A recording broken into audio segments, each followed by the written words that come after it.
जय माता दी दोस्तों, आप सबका बहुत बहुत स्वागत है मेरे YouTube चैनल में। आज के इस वीडियो में बात करेंगे भगवान श्री राम ने अपने जीवन में किन 5 महिलाओं का उद्धार किया। चलिए वीडियो शुरू करते हैं। भगवान श्री राम को मर्यादा पुरुषोत्तम की संज्ञा दी गई है। उन्होंने हमेशा धर्म व सत्य का पालन किया, चाहे इसके लिए उन्हें राज सिंहासन छोड़ना पड़ा हो, 14 वर्षों का कठिन वनवास भोगना पड़ा हो या माता सीता का त्याग करना पड़ा हो। वे कभी भी अपने धर्म व आदर्शों के पीछे नहीं हटे, इसलिए आज तक उनका नाम एक आदर्श के रूप में लिया जाता है। आपने इतिहास में देखा होगा कि हमारे भगवान व राजा एक से अधिक पत्नियां रखते थे, किंतु भगवान श्री राम ने माता सीता को वचन दिया था कि वे अपने जीवन पर्यंत उनके अलावा किसी और स्त्री को अपनी पत्नी के रूप में स्वीकार नहीं करेंगे। इसी के साथ भगवान राम ने हमेशा अन्य महिलाओं को माता, बहन व पुत्री के रूप में आदर किया तथा उन्हें उनका उचित सम्मान दिलवाया। आज ऐसी 5 महिलाओं के बारे में बात करेंगे जिनकी कथा भगवान श्री राम से जुड़ी हुई है। इनमें से कोई महिला किसी श्राप के कारण अपने जीवन में कष्ट सह रही थी, तो किसी के भाग्य ने उसका साथ नहीं दिया, किंतु भगवान श्री राम की कृपा से उनके जीवन में एक नई उमंग व उत्साह का संचार हुआ। चलिए शुरू करते हैं। सबसे पहले राम ने अहिल्या का उद्धार किया। एक समय में माता अहिल्या अपने पति गौतम ऋषि के साथ वन में रहती थी। बहुत ही सुंदर थी, इसी कारण देवराज इंद्र उन पर सम्मोहित हो गए। एक दिन गौतम ऋषि स्नान करने गए हुए थे, तो पीछे से इंद्र ने गौतम ऋषि का रूप धारण कर माता अहिल्या के साथ दुराचार किया। जब इंद्र वापस जा रहे थे तो उसी समय गौतम ऋषि ने उन्हें देख लिया। यह देखकर गौतम ऋषि ने क्रोधवश दोनों को श्राप दे दिया। माता अहिल्या अपने पति गौतम ऋषि के द्वारा दिए गए श्राप के कारण वर्षों तक पत्थर की मूर्ति बनी रही। जब भगवान श्री राम अपने गुरु विश्वामित्र व भ्राता लक्ष्मण के साथ इस वन में आए, तब उन्होंने माता अहिल्या को देखा। गुरु विश्वामित्र के कहने पर उन्होंने उस पत्थर की शिला को अपने चरणों से स्पर्श किया, जिसके फलस्वरूप माता अहिल्या को फिर से नारी का रूप मिला। इस प्रकार वर्षों के पश्चाताप माता अहिल्या का उद्धार संभव हो सका। दूसरी, राम ने तारका का वध किया।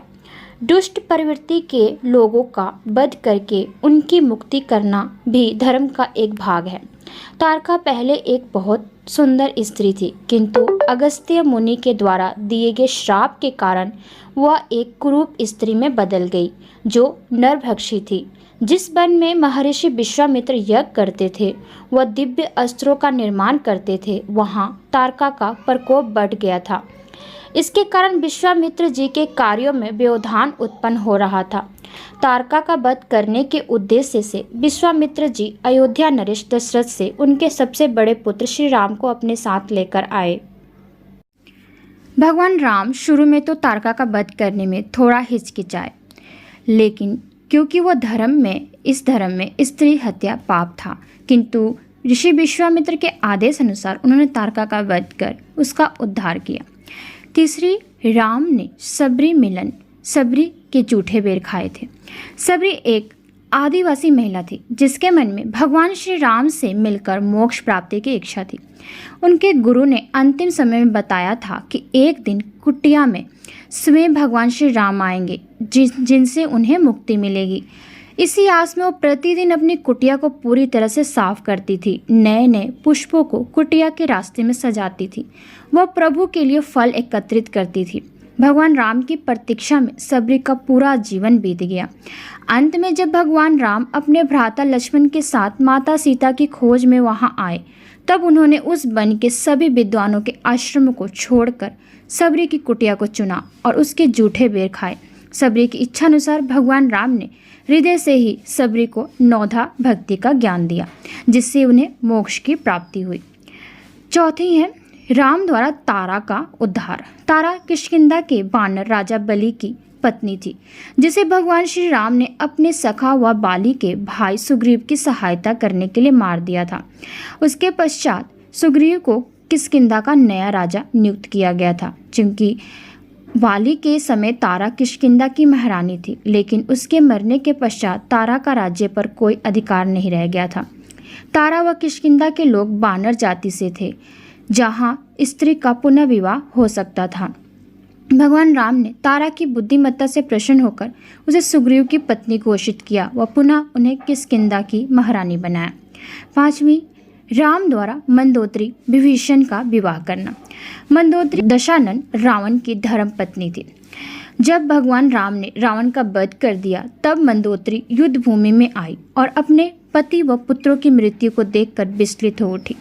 मंदोदरी दुष्ट रावण की पत्नी तो थी, किंतु वह भगवान विष्णु की भी भक्त थी। उसने हमेशा रावण को सही मार्ग पर चलाने के लिए बहुत प्रयास किए थे। वह माता सीता का भी यथोचित आदर करती थी। भारतीय समाज में विधवा के पुण्य विवाह की परंपरा नहीं थी।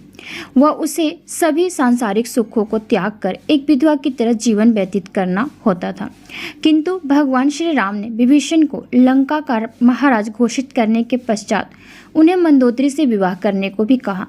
भगवान राम के कहने पर विभीषण ने अपने भाई की विधवा पत्नी के साथ विवाह किया व इस तरह उन्हें पुनः लंका की महारानी का सम्मान प्राप्त हुआ। उम्मीद करती हूँ वीडियो आपको अच्छी लगी होगी। चलिए मिलते हैं नेक्स्ट वीडियो में। धन्यवाद।